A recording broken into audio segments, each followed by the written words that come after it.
Bonjour à toutes et à tous, bienvenue, c'est Smart Impact, l'émission de la transformation environnementale et sociétale de notre économie. Et voici le sommaire, un duo d'invités pour commencer. Philippe Croison, aventurier, sportif, renommé avec son associé Thierry Garot. Il lance VIP, une appli pour aider les personnes à mobilité réduite à trouver des places de parking réservées et des lieux accessibles. Le débat de ce Smart Impact, il porte sur l'hydrogène blanc. De quoi s'agit-il? Le sol français en regorge-t-il? Comment l'exploiter? À quoi peut-il servir? Est-ce une solution miracle pour la transition énergétique? Réponse tout à l'heure. Et puis dans notre rubrique consacrée aux startups, vous découvrirez Omena, c'est une application mobile pour aider les femmes à gérer les symptômes de la ménopause. Voilà pour les titres, on a 30 minutes pour les développer, c'est parti.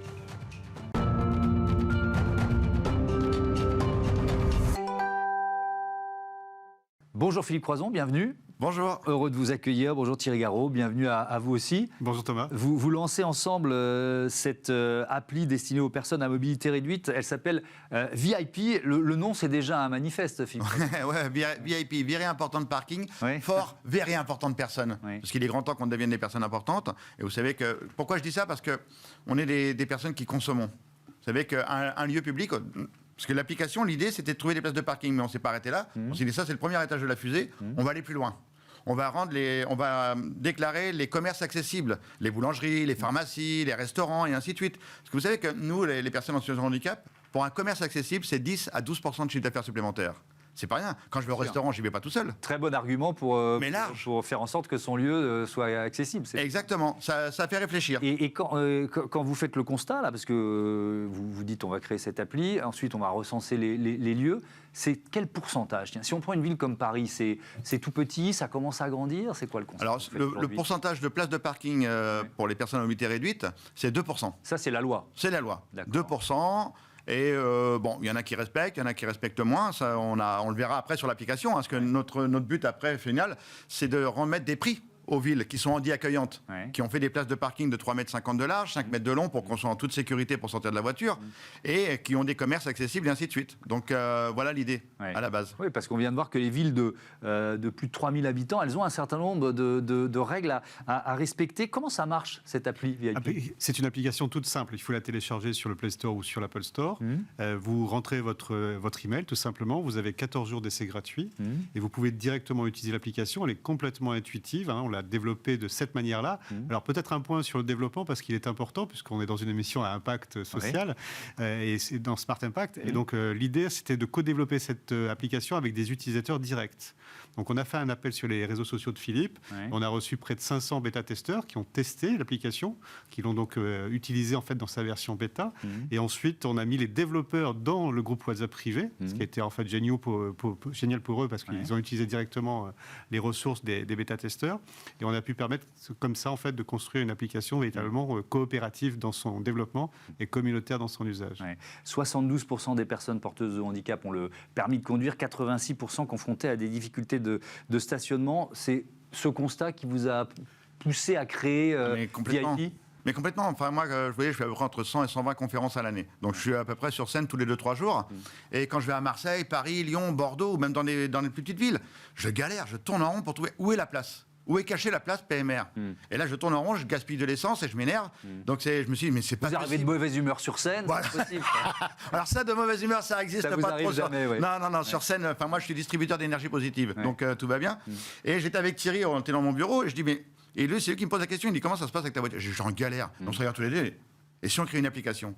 Et on a amené ça un peu comme une de mes aventures, que ce soit traverser la Manche ou relier les 5 continents et être pilote sur le Dakar. On a foncé. Moi, ce que j'aime bien dans mes aventures, ou quand on crée une application, c'est on se pose pas la question, est-ce qu'on peut? On fait. Si on se dit, qu'est-ce que je risque? Où est-ce que je vais? On s'enlève 80% de chance d'y aller, juste en se faisant peur tout seul. Donc on a foncé, comme deux têtes brûlées, comme d'habitude, et on a appelé des jeunes créateurs, des jeunes développeurs à Nantes. On en a pris 4, et ils ont travaillé jour et nuit. On leur a dit, vous avez 3 mois. Eh ben, et on y est là. Puisque on leur a dit le 22 janvier, il faut que l'application soit sortie. Donc elle est sortie le 22 janvier.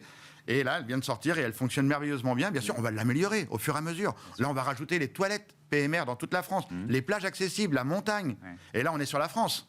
Mais après, notre rêve, c'est d'attaquer toute l'Europe et ainsi de suite, enfin, de vraiment rendre l'application VIP pour tout le monde. Comment quelles données l'alimentent? Alors, Parce que quand on crée une appli comme ça, faut être précis. Hein, c'était très compliqué d'identifier en fait la donnée disponible. Il y a des bases de données multiples, il y a d'autres aussi des applications qui sont sorties, mais qui se sont concentrées et focusées uniquement sur la partie parking.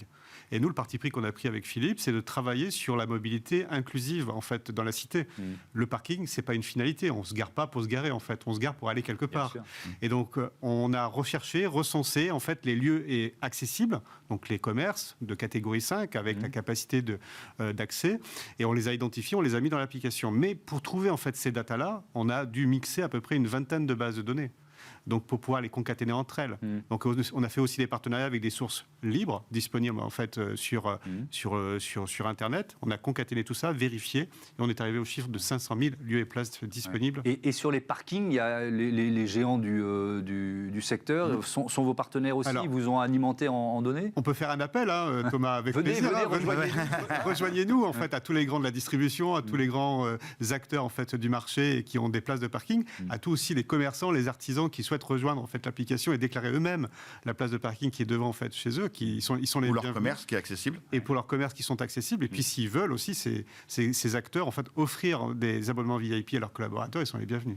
Les Jeux Olympiques et Paralympiques, forcément, c'est une opportunité. Vous vous êtes aussi lancé en vous disant il y a ça qui arrive à Paris, ça sera un outil génial pour tous ceux qui vont venir. Exactement. C'est pour ça qu'on a mis une pression monumentale en se disant on a une idée, mais il y a Paris 2024 qui arrive. Et c'est vrai qu'on a regardé ce qui existait un petit peu sur Internet et on a vu des choses et on a dit non mais là il faut qu'on soit vraiment, excusez-moi pour ce que je vais dire, enfin je sais pas, le Waze de l'accessibilité universelle. C'est-à-dire que ce serait une application pour nous, pour les personnes âgées, pour les mamans avec les poussettes, tous ceux qui sont dans une situation un peu compliquée pour se déplacer, et ben ils prendront VIP. Ils diront je veux aller à cet endroit-là, on va à cet endroit-là, et là ils verront tous les commerces accessibles. Et pour répondre à votre question de tout à l'heure, effectivement les géants du parking nous ont envoyé toutes leurs données pour référencer tous les parkings privés qui existent en France. Parce que vous savez, il y avait un petit détail qui était important. Quand j'arrivais sur un parking privé, il affichait complet. Et toutes les places PMR étaient vides. Je ne pouvais pas rentrer dans le parking. Et là, je les ai contactés, je dis mais c'est pas possible. Et là, on a dit avec VIP, la personne à mobilité réduite arrivera sur ce parking, même s'il est marqué complet. Il se signale et la barrière pourra s'ouvrir.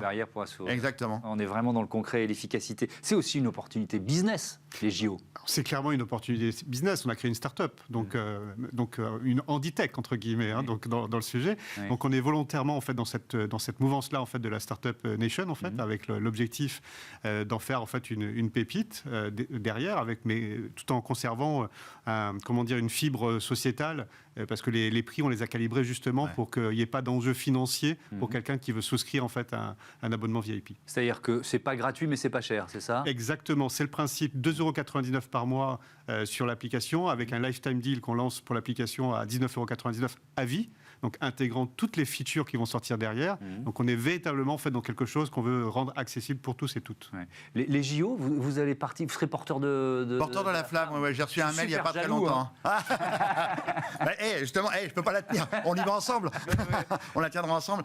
J'ai reçu ce mail là qui m'a fait vraiment plaisir. C'est une reconnaissance du travail accompli, de l'image que j'ai pu représenter à travers le monde sur la traversée de la Manche, relier les 5 continents et ainsi de suite. Et puis aussi le travail accompli avec l'académie. L'Académie Philippe Croizon, où j'ai plein de petits jeunes qui sont capables autrement, parce que j'aime pas dire que je suis une personne en situation de handicap, je suis capable autrement. Et ces petits gamins se préparent pour Paris 2024. C'est la première académie en e-sport privée de France. Donc elle est basée à Vichy et j'ai tous ces petits gamins qui s'entraînent. Les sites des JO, ils sont tous, c'est une obligation, ils sont tous adaptés? Oui, non, mais tous vraiment. accessibles, quoi. Non, mais là, je me fais aucun souci. Je me fais aucun souci. Parce que vous savez pourquoi les Jeux Olympiques et les Jeux Paralympiques ne sont pas ensemble? C'est parce qu'il faudrait créer un village monumental. Donc le village, oui, il y a ce laps de temps pour qu'il soit réadapté. Et là, par exemple, les taxis parisiens, il y a eu 1000 plaques de taxis pour transporter les personnes PMR. Et ça, c'est chouette parce qu'il y en avait que 200 dans Paris. C'était un peu galère. Donc 1000 de plus, c'est merveilleux. Thierry Garot, vous avez dit on va récompenser les communes les plus méritantes, etc. Est-ce que ça peut être un outil comme ça, un accélérateur d'évolution d'une société? Parce que il y a aussi les villes qui seront en queue de classement qui vont se dire aïe, faut qu'on bouge. Le législateur a imposé 2% en fait, de places PMR dans les collectivités locales et dans les villes. Effectivement, mettre en lumière des villes handi accueillantes ou handi bienveillantes, c'est forcément mettre en lumière aussi celles qui ne le sont pas. Donc c'est un vecteur en fait de croissance pour ceux et celles en fait qui voudraient rendre des places. Vous préférez être dans une com positive que plutôt de montrer on n'a pas vocation le job, quoi. Oui, on n'a pas vocation à stigmatiser, c'est l'affaire de tous. Un handicap, il peut être permanent ou il peut être partiel. Donc c'est l'affaire de tous et de toutes en fait au niveau des collectivités. Exactement, vous avez deux villes qui sont merveilleuses en France, c'est Nantes et Grenoble. Nantes et Grenoble, c'est juste le maire qui a mis un coup de poing sur la table, je veux que ma ville soit en dit accueillante. Et vous avez deux villes en France qui sont merveilleuses. Moi, dans ces villes-là, je ne suis plus une personne en situation de handicap, parce que c'est pas moi qui suis en situation de handicap, c'est ma société. Si ma société elle est adaptée, moi je suis un citoyen comme tout le monde.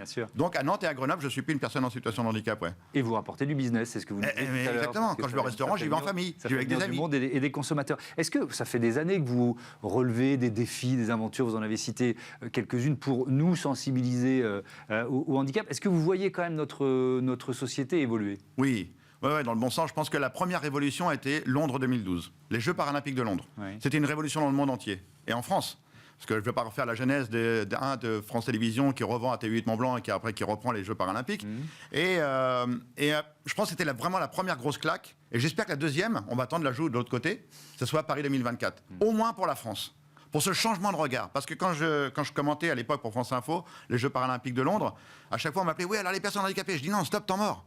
Je dis, ce sont des athlètes de haut niveau qui sont préparés pendant 4 ans pour entendre la Marseillaise, avoir la médaille d'or. Donc on va parler d'abord d'athlètes de haut niveau. Il s'appelle Youssef, elle s'appelle Martine, il s'appelle Christophe. Et accessoirement, ce sont des personnes handicapées. Mais ce sont d'abord des sportifs de haut niveau. Et c'est ce qu'on va vivre ici à Paris 2024. Vous savez, moi, la première fois que j'ai appris ça, qu'on avait les Jeux en France, j'ai dit, ouais, yes, on a les Jeux paralympiques. Et accessoirement, les Jeux olympiques. Oui, effectivement, c'est très bien inversé la logique. Dernière petite question, vous avez d'autres défis en tête, d'autres aventures, ou vous calmez un peu le jeu quand même? Non, moi, c'est pas faire un défi pour un défi, c'est quand j'ai une envie, je le fais. Je me pose pas la question, est-ce que je peux? Je fais. Et donc, j'ai envie de retourner sur le rallye raid avec un véhicule hydrogène, et je crois que vous allez rencontrer des personnes tout à l'heure qui vont avoir... le débat qui suit, ça m'intéresse, je vais l'écouter. Je vais pas être très loin derrière, là. Et avec GCK, une entreprise française qui ont développé un buggy avec 4 bonbonnes hydrogène gonflées à 700 bars de pression. Donc voilà, on est prêt. Donc on recherche des partenaires, à bon entendeur. S'il y en a qui se reconnaissent dans mes aventures, ils sont les bienvenus, que ce soit pour VIP ou le rallye raid avec le véhicule hydrogène, ils sont le bienvenu. Voilà, le message est aussi passé. Merci beaucoup à tous les deux d'être venus nous présenter VIP. Bon vent à votre appli. On passe donc au débat de ce Smart Impact, l'hydrogène blanc. Retrouvez le débat de Smart Impact avec Veolia.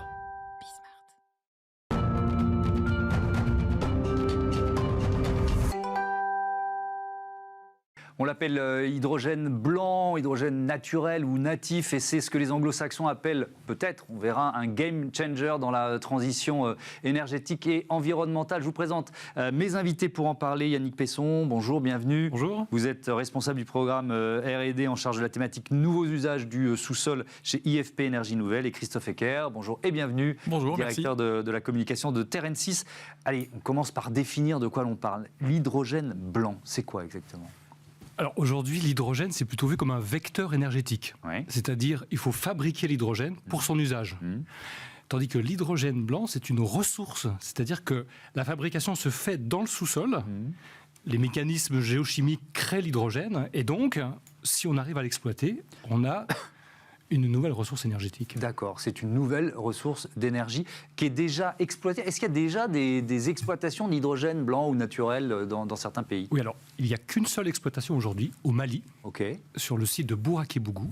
Mais ça fait déjà une dizaine d'années que, avec un puits qui est assez faible profondeur, 200 mètres, eh bien, il y a de l'hydrogène quasi pur, 98% de pureté, qui était exploité par le site et qui est brûlé pour alimenter, brûler et faire de l'électricité, et qui alimente un village sur le site. Ok, on commence à imaginer les usages. Est-ce que ça pourrait changer? Christophe Ecker, l'objectif de Terrensis, c'est d'en exploiter en France? Oui, absolument. Absolument. Terrensis, c'est la première société en France à avoir obtenu le tout premier permis de recherche d'hydrogène naturel dans les Pyrénées. Donc on a obtenu ce permis le 3 décembre 2023 précisément. Et l'objectif à terme, effectivement, c'est de l'exploiter, cet hydrogène, notamment en France, mais aussi ailleurs, puisque d'autres endroits dans le monde seraient prometteurs en matière de ressources. Et l'idée, effectivement, c'est de trouver le système pour l'exploiter et d'en faire effectivement une économie et puis surtout une énergie du futur, parce que c'est ça l'enjeu autour de l'hydrogène. Il y a beaucoup de ressources dans notre pays, déjà dans le sous-sol français, en hydrogène naturel? Alors, On fait partie des gens, nous, qui sommes très prudents sur ces sujets-là, D'accord. puisque donner des estimations avant d'avoir fait le premier forage test, c'est très hasardeux, donc on fait très attention par rapport à ça. Cela étant, il y a eu récemment des publications, notamment par rapport à un gisement qui a été découvert en Lorraine, qui serait hyper prometteur. Donc oui, potentiellement, on a des très grosses ressources en France, mais je dirais ce qui est vraiment important, parce que des ressources, il pourrait y en avoir ailleurs, on aurait a priori une répartition de l'hydrogène beaucoup moins inégalitaire que ce n'est pour le gaz et le pétrole, donc on pourrait en trouver un peu partout, entre guillemets. Mais ce qui est surtout important, c'est quel est le volontarisme politique derrière tout ça. Puisque pour exploiter une ressource comme l'hydrogène blanc, encore faut-il qu'il y ait un soutien étatique, et on a la chance en France que ce soit le cas. Alors, on va continuer de faire un peu de pédagogie, même si on a bien compris la différence, mais il y a tellement de couleurs quand on parle d'hydrogène qu'on peut s'y perdre. Le noir, le gris, le vert. La différence majeure, c'est vraiment le fait que ce soit disponible. Oui, c'est ça. Les couleurs représentent le mode de production. Oui. Donc, comme je le disais, aujourd'hui, on fabrique l'hydrogène. Donc quand c'est noir, ça veut dire que c'est une usine de charbon qui va, par exemple, permettre de faire de aujourd'hui, c'est l'hydrogène. plutôt le gaz naturel qu'on utilise. D'accord. Ça s'appelle le réformage du gaz naturel. Oui. L'utilisation principale aujourd'hui, c'est l'industrie qui a besoin d'hydrogène pour les procédés de transformation. Okay. Et donc, on fabrique l'hydrogène à partir de gaz naturel. Une autre façon de faire de l'hydrogène, c'est l'électrolyse. On prend de l'eau, un électrolyseur, et ça fait hydrogène-oxygène. C'est ce qu'on appelle l'hydrogène vert si l'électricité de l'électrolyseur est verte. D'accord. Donc ça, c'est très intéressant parce que ça fait un hydrogène décarboné par rapport à la fabrication par le gaz naturel qui émet du CO2. Et l'hydrogène blanc, pourquoi cette couleur? C'est parce que c'est une autre façon de produire. C'est dans les entrailles de la Terre que les processus géologiques ont fabriqué l'hydrogène, et donc c'est un hydrogène accessible. Christophe Eckert disait, je suis prudent sur le nombre de gisements, etc. Pourquoi il faut un certain nombre de caractéristiques pour qu'un gisement soit exploitable? Ou est-ce qu'ils le sont tous potentiellement? Ça dépend de la profondeur, ça dépend de quoi? Oui, alors, je remercie Christophe d'être prudent. Moi aussi, en tant que chercheur, je reste toujours prudent. Oui. On n'a pas suffisamment de recul. D'accord. Nous, on a mené des recherches depuis une quinzaine d'années, notamment des thèses, pour essayer de comprendre les mécanismes de formation. Donc aujourd'hui, on sait qu'il y a des mécanismes de formation. Donc c'est un élément très important.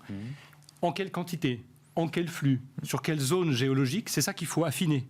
Et donc on a besoin de faire du terrain, de faire des mesures pour pouvoir confirmer les hypothèses de formation que nous, dans les laboratoires, dans la recherche, on a pu trouver, pour pouvoir estimer les quantités possibles. Je disais en préambule, en présentation, que c'était potentiellement, pour reprendre une expression anglo-saxonne, un game changer. Pourquoi ça peut être un game changer? Mais ça l'est absolument, puisque par rapport à la myriade de couleurs que vous décriviez tout à l'heure, ce qu'il faut bien avoir à l'esprit, c'est que c'est soit très polluant, l'hydrogène gris, on émet 15 kg de CO2 pour 1 kg d'hydrogène produit, c'est d'après moi un non-sens, ou alors c'est cher. L'électrolyse aujourd'hui, c'est très cher, on est à peu près à 4 à 6 euros le kilo, contre à peu près 1 euro le kilo pour l'hydrogène gris.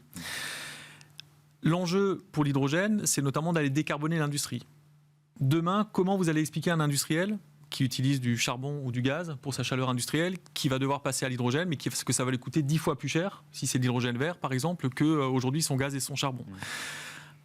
Il ne le fera pas. Or, l'hydrogène blanc, on est non seulement sur une ressource qui est totalement décarbonée, puisqu'elle est naturellement présente dans notre sous-sol, et en plus on serait à des coûts de production qui sont autour d'1 euro le kilo, voire même moins. Certains acteurs s'aventurent sur moins d'1 euro le kilo, donc 4 à 6 fois moins cher que l'hydrogène vert. Est-ce que c'est facile à transporter? Ou est-ce qu'il faut que les industries soient forcément à côté d'un gisement? Idéalement, oui. Idéalement, il faut effectivement qu'on ait un débouché directement à proximité. Après, toute cette infrastructure qui, pour l'instant, n'existe pas, se mettra inévitablement en place dès lors que la filière va émerger. Donc, effectivement, il s'agit de le transporter. Comment on va le transporter? À quelle pression il faut effectivement l'injecter dans les pipes? Tout ça, c'est des réponses qu'on n'a pas encore. Alors, justement, et ça pose la question des investissements publics, de la volonté des États, de l'Europe à lancer un grand programme. Déjà, est-ce que technologiquement, il y a besoin de beaucoup de recherche et développement pour rendre cette ressource finalement exploitable? Alors oui, on a besoin sur plusieurs plans de poursuivre les recherches. D'un point de vue géologique, je l'ai dit, pour comprendre où sont les ressources, comment elles se stockent, est-ce des flux. Mais vous parliez des matériaux, par exemple. Aujourd'hui, on a des pipelines pour transporter le gaz naturel. Et nous, on mène des recherches pour voir si on mettait de l'hydrogène plutôt que du gaz naturel? Est-ce que les grades d'acier résistent de la même manière? Est-ce que les niveaux de sécurité sont les mêmes? Donc ça, c'est très important pour transformer l'infrastructure. C'est pas la même chose d'utiliser une infrastructure existante ou de devoir en créer une compagnie. Absolument. C'est ça. On peut utiliser partiellement ou en totalité des systèmes existants. Encore faut-il avoir bien vérifié que tout reste compatible avec l'hydrogène, et c'est un axe des recherches qu'on mène. En décembre dernier, le président de la République a appelé les industriels à accélérer justement sur l'hydrogène blanc. C'est tout récent. Hein. En quoi ça peut changer la donne? Qu'est-ce que ça peut provoquer, ça, d'après vous? Moi, je pense que le volontarisme politique derrière tout ça, il répond à deux enjeux de taille. C'est d'une part la transition énergétique, dans laquelle on est évidemment tous engagés. Je rappelle que la neutralité carbone, c'est pour 2050. 2050, c'est dans 25 ans. C'est rien à l'échelle de choix énergétiques. Et le deuxième sujet, c'est évidemment la souveraineté énergétique. On est aujourd'hui complètement dépendant pour ce qui est de l'importation du gaz et du pétrole. On importe quasiment 100% du gaz et du pétrole qu'on consomme. La facture énergétique est excessivement lourde. Et on se rend compte, à l'aune malheureusement des événements récents, que on est tributaire de pays qui ne sont pas forcément vertueux. Donc, je pense notamment à la guerre en Ukraine. Et donc c'est aussi l'idée, je pense que c'est aussi de se réapproprier une certaine souveraineté énergétique. Mais Christophe Eckert, ça fait peu de temps que l'hydrogène blanc est inscrit dans le code minier. J'ai appris ça en préparant l'émission, de avril 2022. C'est ça. C'est-à-dire que ça n'intéressait personne? En fait, on en trouvait. Un pétrolier, il y a quelques années déjà, quand il forait pour trouver du pétrole, il lui arrivait de tomber sur l'hydrogène. Tout ça est documenté, c'est référencé. Mais comme il n'était pas valorisé, qu'on considérait que c'était une ressource finalement qui était mineure et qui n'avait pas de débouché, on n'en faisait rien du tout. Donc on savait que ça existait.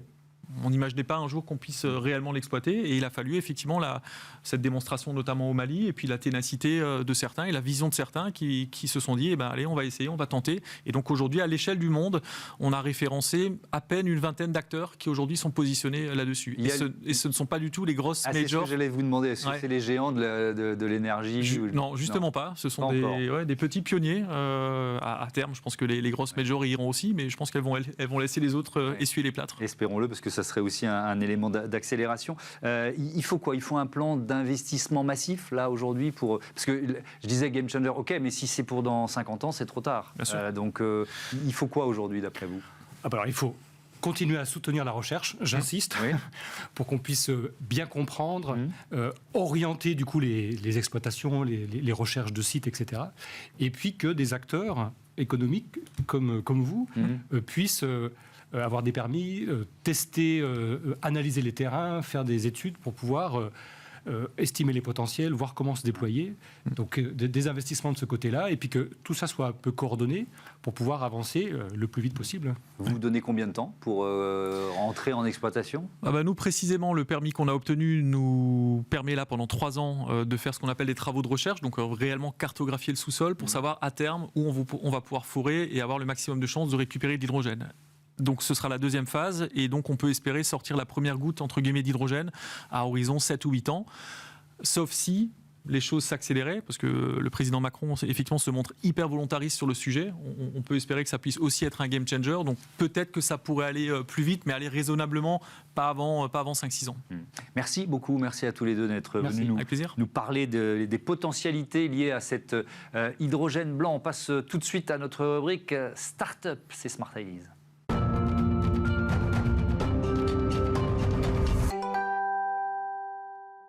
Smart Ideas, notre rubrique consacrée aux startups éco-responsables et sociétaux responsables, avec Mathilde Nem. Bonjour. Bonjour, merci de me recevoir. Vous êtes la cofondatrice et présidente d'Omena, créée en 2021 avec Aeon Park et Jane Doigt. C'était quoi l'idée de départ, le déclic? Racontez-moi. Alors Omena, c'est une application pour aider les femmes à gérer leurs symptômes de préménopause et ménopause. Et on a eu l'idée, avec mes 2 associés, de monter ça pendant nos études. On voulait travailler en santé des femmes sur un sujet féministe, engagé, de santé. Et au début, naturellement, on pensait à des sujets de santé qui nous concernaient, nous. Donc potentiellement la fertilité. Encore concerné exactement, par la préménopause, c'est ça. Et en fait, on se rendait compte qu'il y avait déjà beaucoup d'innovations sur l'endométriose, tous les sujets de santé féminine qui concernent les femmes plus jeunes, et rien sur la ménopause. Et du coup, on en a parlé avec nos mères, tout simplement, et elles nous ont dit, c'est vrai que... En plus, elles nous nous disait que nous, quand on était jeunes, sur l'endométriose, sur la grossesse, sur le postpartum, il n'y avait rien. Maintenant qu'on est ménopausé, il n'y a rien non plus. Donc, quid de lancer quelque chose là-dessus. Donc, c'est une appli qui recense des informations sur les symptômes, c'est ça. Il y a plus de 34 symptômes de ménopause et de préménopause.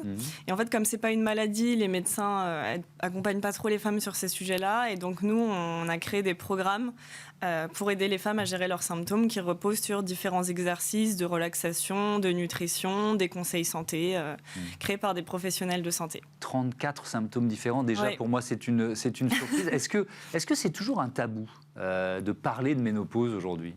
Quand même un peu moins. C'est moins tabou qu'avant. On en parle beaucoup dans la presse récemment. Il s'est passé vraiment beaucoup de choses. Mais en fait, c'est tabou quand ça devient important d'en parler. Donc, par exemple, au travail, par exemple, avec son médecin. Il y a beaucoup de femmes qui n'osent pas en parler avec le médecin parce qu'il y a des symptômes qui sont un peu gênants pour elles. Et le médecin ne pense pas forcément en parler vu que ce n'est pas une maladie. Donc, tabou dans les médias, moins qu'avant, mais au travail, oui, par exemple. Et si c'était un tabou, est-ce qu'il y a, par définition, un manque de connaissances ou d'informations qui rend votre appli d'autant plus En fait, c'est exactement ça le sujet. C'est que du coup, les femmes, elles ne sont pas informées par la plupart des médecins. Parfois, elles pensent qu'elles sont malades parce qu'il y a des symptômes qui sont, par exemple, des grosses crises de panique ou de tachycardie, des douleurs articulaires importantes. Et du coup, elles font tout un panel de tests médicaux pour voir ce qui se passe. Et en fait, elles se rendent compte que c'est juste la ménopause. Mais du coup, manque d'informations, problème numéro 1 sur notre sujet. Et quand on parle de préménopause, ça peut arriver vers quel âge ? En général, c'est vers 45-47 ans qu'on commence à avoir des fluctuations hormonales importantes avant d'être vraiment ménopausée.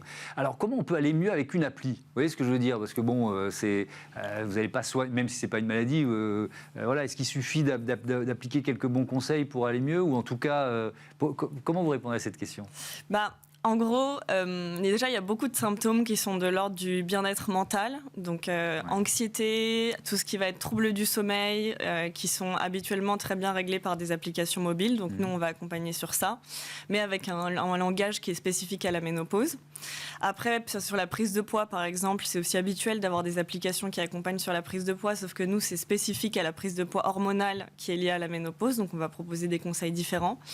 Tout ce qui est, après, les conseils de santé sexuelle, c'est des programmes faits par des sexologues où il y a beaucoup de conseils, d'exercices, de communication avec le conjoint, par exemple. Donc, voilà à peu près ce qu'on propose dans notre appli. Ça cumule un peu tous ces... C'est ça, il y a vraiment énormément de contenu, de programmes, d'exercices. Est-ce que ça existait, une appli comme celle-là, ou alors le marché français est un peu en retard sur ce thème ? Alors, ça existe, mais ce n'est pas des entreprises françaises. Donc, par exemple, les boîtes qui sont assez connues qui font ça, ça va être des applications comme Flow et Clou sur suivre ses règles, avoir des conseils sur comment tomber enceinte, comment gérer son syndrome prémenstruel, mais ça adresse encore une fois les femmes plus jeunes. Donc ça, c'est des applications qui sont assez largement utilisées, mais en France, sur la ménopause spécifiquement, il n'y a rien. C'est quoi le modèle économique ? C'est gratuit, c'est payant, comment ça marche ? Bonne question. Donc, il y a une partie de l'application qui est gratuite. Donc, tout ce qu'on disait au début, manque d'information. Donc, l'information vraiment sur la ménopause, combien de temps durent les symptômes, quel traitement il faut prendre, quels sont les risques pour la santé, c'est gratuit. Ça, c'est notre mission à impact. Et après, les programmes bien-être pour aider à gérer ces symptômes, si on veut les débloquer en entier, c'est un abonnement payant qui coûte 60 € l'année. Et puis, il nous reste 30 secondes, il faut aller vite. Il y a aussi un développement B2B possible, c'est-à-dire il y a des entreprises qui peuvent aider leurs salariés. Exactement. En fait, ça, c'est un mouvement qui vient d'Angleterre. Il y a un label qui s'appelle Menopause Friendly Accreditation pour les entreprises, où il y a énormément de grands groupes qui ont adhéré. Et donc, nous, on essaye de prendre ces grands groupes qui ont aussi des bureaux en France et de leur dire, vous le faites sur l'Angleterre, quid de la France, et on espère que ça va créer un mouvement des entreprises qui soutiennent la ménopause de leurs salariés en France. Merci beaucoup Mathilde Nem et bon vent donc à Omena. À bientôt sur Bismart. Merci beaucoup. Vous remercier de votre fidélité et remercier également Cyrielle Chazal qui programme et produit l'émission, Xavier Sanchez le réalisateur, Alexis Oustabasilis au son. Salut.